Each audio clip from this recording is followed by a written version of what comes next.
Well, anytime there was a mishap in Betty Maxwell's home, her family had a term for it. Someone had just pulled a Betty. But in 2016, Betty had the last laugh when she was crowned Miss America.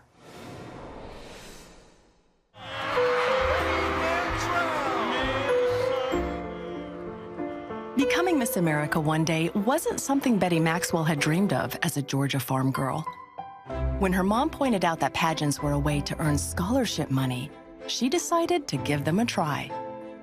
Crowned Miss America 2016, Betty found her year-long reign to be one of the best and the most exhausting experiences of her life.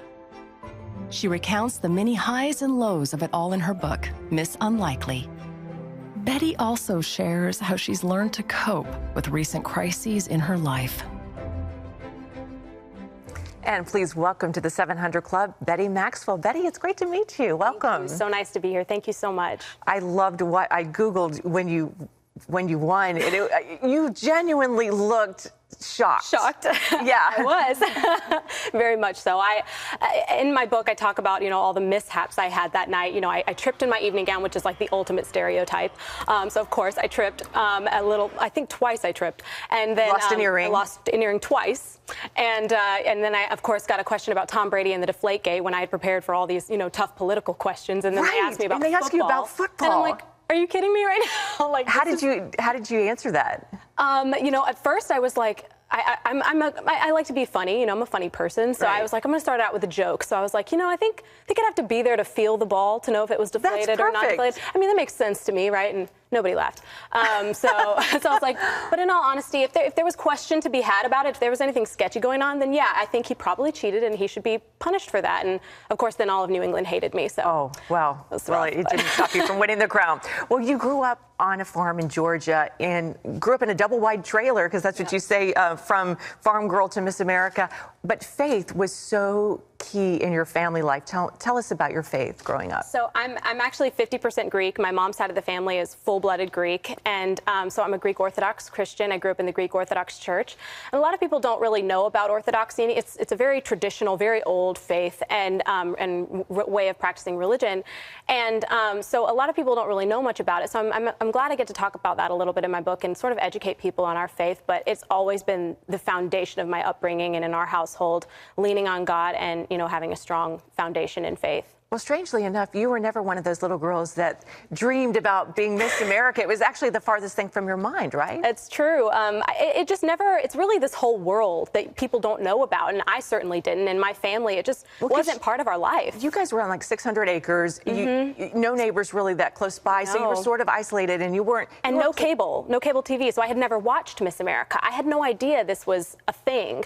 And so I was 19 when I did my first pageant, and my mom suggested it to me from someone who suggested it to her, that I should compete because I can sing and I can walk in high heels, like I can do this, and I can talk, obviously. So I decided to give it a try, earn some scholarships and a chance to show off my vocal talent, which has been my ultimate dream since I was a little girl, to be a singer and an actress. So I saw it as a great opportunity, and it's obviously led me to where I am today. And you once believed that pageants were full of catty girls. Oh yeah, I totally believed it. What did you actually find when you got involved?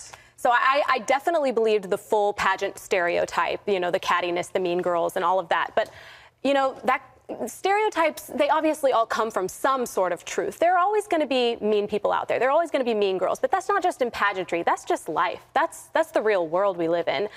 The reality is that the girls I competed with are some of the most brilliant, talented, smart, kind women that have the best golden hearts. And I say this every single time, that any young woman that I competed with would have been an incredible Miss America and truly deserved it. I'm just so humbled and fortunate that I got to be their representative, and I'm so thankful for that. So you talk about how Miss America is not a mold that you fit into, but it's a shape shifter. What does that mean? Yeah, Miss America is definitely a shapeshifter. You will never see the same type of girl twice. Every girl has her own unique abilities and talents and their own perspective to offer to the title. And for me, my year, my whole mantra was be yourself. Be your most authentic self, and that's how you will succeed in life. I know if I hadn't made those mistakes on stage and been, just Betty, myself, that I probably wouldn't have won. The judges told me that those mistakes made me so relatable. They liked that I was okay with making mistakes, and I laughed it off on stage. They could see that it didn't bother me, that I'm okay with being myself, warts and all, sort of. So accepting that about yourself is how you will win in life, for sure. Now, what was your favorite memory of Miss America? I know there's too many. I know that's not a fair question, but was just one or two?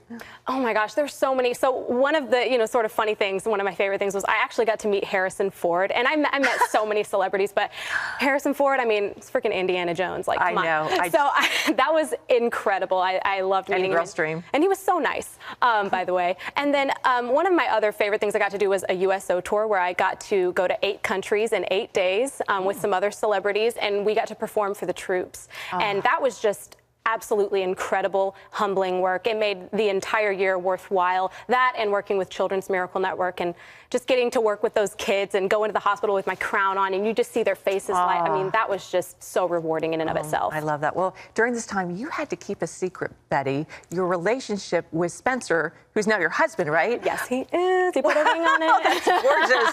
Tell me, why did you have to keep that a secret?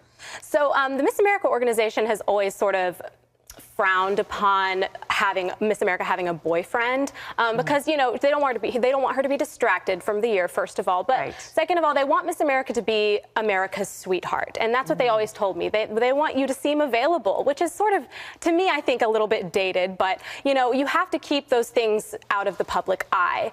The biggest secret I had to keep, though, was when we got engaged during my year as Miss America. I couldn't wear my ring, I couldn't tell anyone, and oh my gosh, that was so hard to keep a secret. That's sick. Oh, that's very nice. That would be hard not to wear that. I would slip it on in my hotel rooms at night when I was all by myself and be like, oh my gosh, I'm engaged. Well, every Miss America has a platform, Betty. What was yours? So my platform was called Healthy Children, Strong America, a platform that I made up on my own with my mom. And growing up in my household, health and fitness was always so important. My dad's a nutritionist. My parents are both physical therapists. So taking care of our bodies has always been so important in our family. So it just made sense to me that I take that on as my platform as Miss America to help our kids, put down the cell phones, go outside, be active, get back to our roots and actually, exercise, but for fun, make it fun. That was something that was really important to me during my year. And not only that, but helping our kids learn about where their food comes from growing up on a farm, and teaching them about where their food, it doesn't come from Target, it comes from the land, from the farmers. Right, exactly. And recently you took part in a suicide prevention panel, and that's an issue that really hits close to home, right? Yes. So in 2018, December 23rd, 2018, so just a year ago, my mother-in-law took her own life while we were there. And so that was something that, a challenge that I've never experienced before. I had to lean on my faith in a way that I never had. And my husband and I were able to come together, become even closer and stronger in a situation that normally should have broken us apart. It should have torn us down. And because of our faith and our love for each other, we were able to come back stronger and be able to speak at such events and be able to help other people who may be going through the same thing.